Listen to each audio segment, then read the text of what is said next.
ठीक आहे. Hello guys, आज आम्ही बनवतो आहे राजस्थान. चमचा बी टाक ना एकदम. मी दळली नाही का बोलते.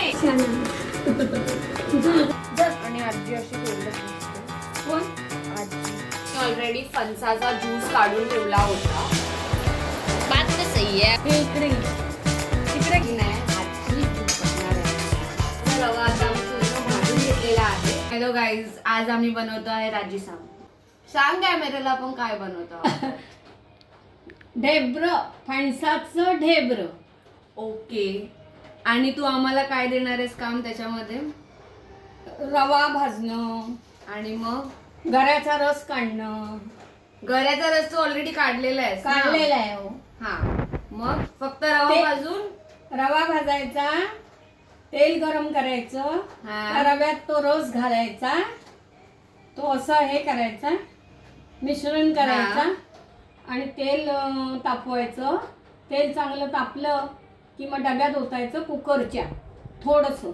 आणि ओके. त्याच्यावर तो मिश्रण केलेला रवा टाकायचं टाकायचा आणि मग कुकरला लावायचं. चला. ठीक आहे काय? ठीक आहे गाईज, आता आमची पहिली स्टेप आहे. आम्ही रवा भाजणार आहोत. सो आजीनं तर सुरू केला आहे पण आम्ही कंटिन्यू करणार. आजी दे दे हे घे. पण वेळा इकडून नाही येत बरोबर. येते ना बघ, नाही, इकडून तुला सांग. दाखवतो ना. गाईज, तसं तुम्ही आता बघू शकता आमचा रवा आम्ही भाजतो आहोत. ह्याला किती वेळ भाजायचा आजी? जरा चांगला लाल भडक होऊन दे.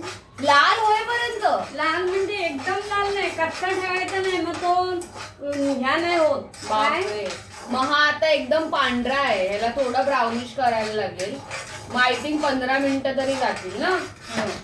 ठीक आहे, 15 सारखं मिनिटांनंतर भाजू बघू. नको. जरा आम्ही रवा पहिल्यांदा भाजतो आहोत आणि रव्यामध्ये ना थोडेफार असे गुटल्या गुटल्या होत आहेत. आता मला माहित नाहीये की ते गुटल्या बरोबर आहेत की नाही. आजी झोपटणार आहे आपल्याला असं मला वाटतंय. हे बघ, सी दिस असं होतंय दिस. आता मला माहित नाही अलाउड आहे की नाही, बट लेट्स कंटिन्यू.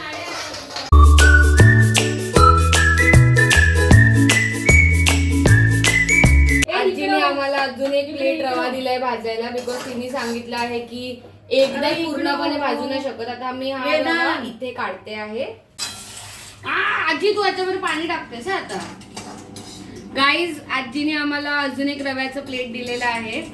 तो भाजायचा आणि आहे. तो भाजायचा आहे बिकॉज पूर्ण एकत्र नाही टाकू शकत. बिकॉज का नाही एकत्र टाकू शकत? कारण चांगला भाजल्या जात नाही. चांगला भाजला जात नाही एकत्र टाकल्यावर, म्हणून आम्ही तो पार्ट्स मध्ये जास्त करतो. प्रमाणात टाकला ना की भाजल्या जात नाही. ओके. तर मी दुसरा रवा टाकतो आहे ह्याच्यामध्ये. ताटली खाली टाकू नको, प्लास्टिक आहे ते. गॅस मोठा कर. गॅस मोठा कर. एवढा मोठा? आधी असू दे मोठा. जरा चांगला. अगं एवढं हसतेस. अरे कारण त्याच्या घुटल्या होतात ना पटकन. बर. 5 मिनिटं बघ आता कसं. होऊन गेलेले आहेत. आपण ह्याला भाजतो आहोत आणि जसं तुम्ही बघू शकता थोडाफार ब्राऊन झालेला आहे तो. अजून आजी 5 मिनिटं अजून 5 मिनिट होईल. रवा आता आम्ही पूर्ण भाजून घेतलेला आहे आणि हे आजीने ऑलरेडी फणसाचा ज्यूस काढून ठेवला होता. ज्यूस आता तिलाच आपण विचारूया तिने हा ज्यूस कसा काढला होता. बट हे आणि हे आता आय थिंक मिक्स होऊन. आजी, आता आम्हाला तू सांग, हे जे तू केलं आहेस फणसाचं, हे तू कसं केलंस सांग त्याला. फणसाचे गरे काढायचे आणि त्याच्या आतला काढून घ्यायच्या आणि ते गरे जे आतला काढून झाल्या नंतर ते गरे मिक्सरला लावायचे. ओके. आणि त्याचा रस काढायचा. हा रस. ठीक आहे गाईज, हा रस आहे जसं आजीने सांगितलं मिक्सरला लावून बनवायचा आहे. सो आता तिने तेल आणलं आहे, तर आपण बघूया की तेलाचा उपयोग कशासाठी करते आहे.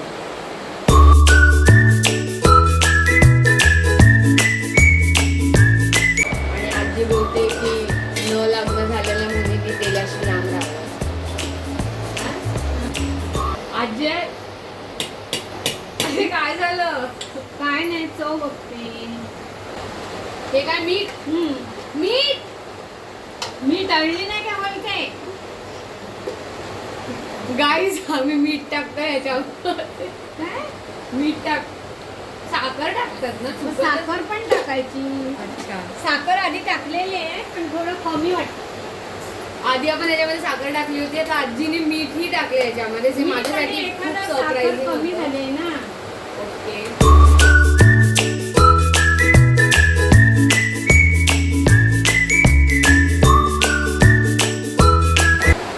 आता साखर टाकली जाते.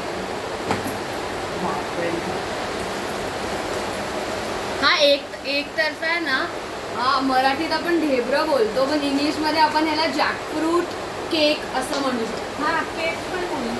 म्हणजे आजी माझा एवढी साखर आजी माझा वाढदिवसाचा केक बनवते गाईज. जॅकफ्रूट केक ना आजी. पण एवढी साखर टाकू नकोस. नाही आधी टाकलेली आहे. अजून टाक. मग ते गोड लागतं ना. त्यांना गोड लागतं ना असं बोललेलं गेलं आहे. मग माझा वाढदिवसाचा केक कसा झाला आजी तो. हा आजी गाईज आता आपण हे मिक्सचर रव्यात टाकतो आहोत. ह्याच्याने एक मिनिट कारण एवढा भिजतोय काय कोण लागला तर घ्यायचा भिजवायचा सगळं ना. सगळं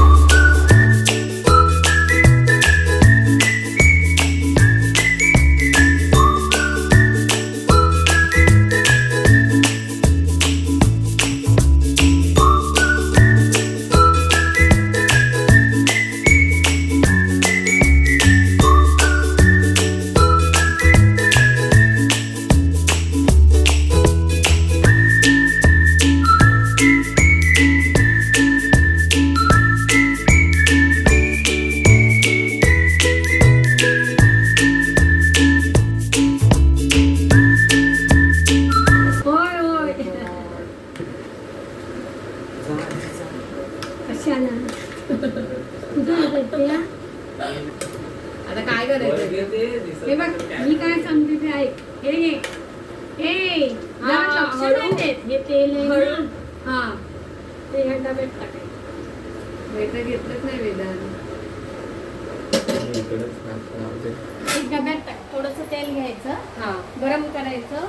गार झालं की डब्यात टाकायचं. गाईस हे गरम केलेलं तेल आहे आपण कुकरच्या डब्यात टाकलेलं आहे. आणि हे आपलं रव्याचं आणि फणसाचं जे मिश्रण केलं आहे ते आहे. आता आय थिंक हे काय करते तेलच टाकते. आता ह्याच्यात टाकू. हा चमच्याने टाक ना. एकदम मधीच टाक. मधीच म्हणजे तेल वाटलं येईल. मधीच टाक. टाक लवकर.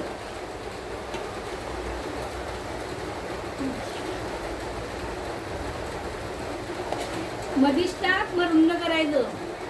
मधीच टाकते ना. अजून किती मध्ये टाकू. जरा रुंद कर.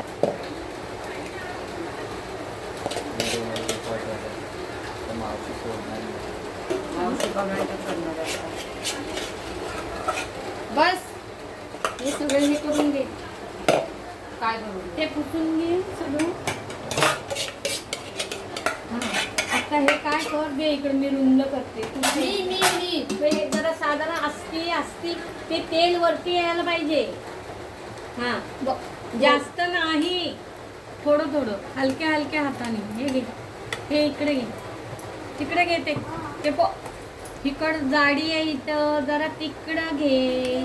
हा प्लेन कर. बस प्लेन झालं. बस.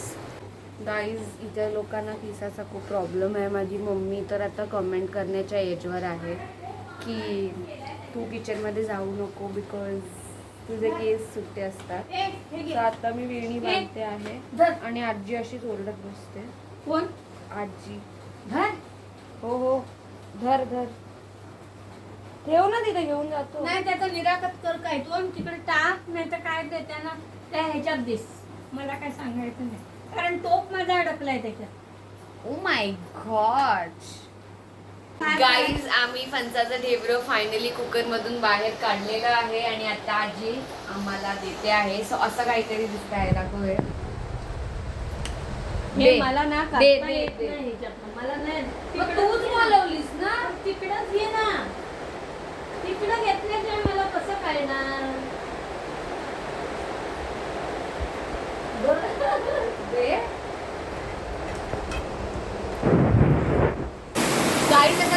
पाऊस पडतो आहे आणि माझ्या आजीने मला ढेबरं म्हणून दिलं आहे, पण तो जॅकफ्रूट केक नाही पण शिरा वाटतो आहे.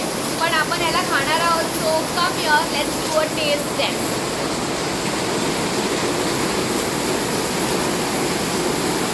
ॲक्च्युली हा छान लागतोय, पण हा आपल्याला जॅकफ्रूटचा शिरा लागतोय and not cake, but it is actually like. आता वेदांत टेस्ट टेस्ट करणार आहे. So Vedant, let's go.